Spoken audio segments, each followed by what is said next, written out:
In today's video, I'm going to teach you how to import a customer list into Shopify. We'll walk through this process from start to finish, so you can move your customer data into Shopify quickly and confidently without worrying about formatting issues or errors. First, log into your Shopify admin. Once you're in the main dashboard, look over to the left-hand side and find the menu option labeled Customers. Go ahead and click on that. This will take you to your customers page where all of your existing customer records are stored. On the top right corner of this page, you'll see a button labeled Import. Click that and a pop-up window will appear. Before you upload anything, look down to the lower left corner of that pop-up and click on Download Sample CSV. This is a really helpful file because it follows the exact customer fields and format that Shopify expects.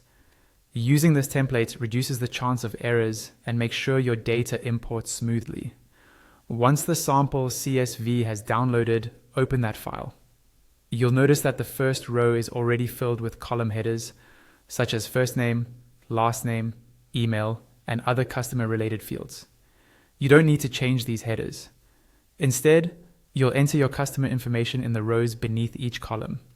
Carefully copy or type in your customer details so that each piece of information lines up with the correct column. For example, all emails should go under the email header, all phone numbers under the phone header, and so on. Take your time to double-check spelling, email formats, and any required fields your store relies on.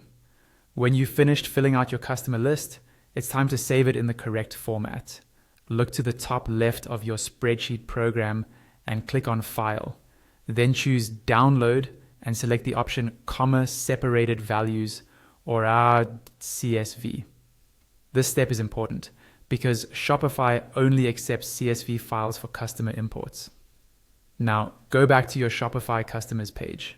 Again, click the Import button on the top right. In the pop-up that appears, click Add a File. Your computer's file browser will open. Navigate to the location where you saved your updated customer CSV file, select it, and click Open at the bottom right. Then click Import Customers. Shopify will now process your file. Wait a moment while the system imports your customer list. When it's done, the pop-up will refresh and show you an import summary, including how many customers were added. Finally, click View All Customers at the bottom right. You should now see your newly imported customers listed alongside your existing ones, all ready to use in your Shopify store.